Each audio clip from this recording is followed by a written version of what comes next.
Mechanik, elektronik. V tomto študijnom odbore pripravujeme odborníkov pre oblasť elektroniky a automatizačnej techniky.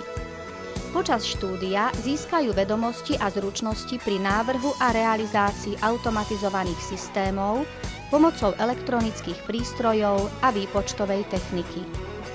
Absolventi sa uplatnia všade tam, kde sa vyžadujú vedomosti z elektroniky, automatizácie a výpočtovej techniky. Majú možnosť získať oprávnenie na odbornú spôsobilosť elektrotechnikov.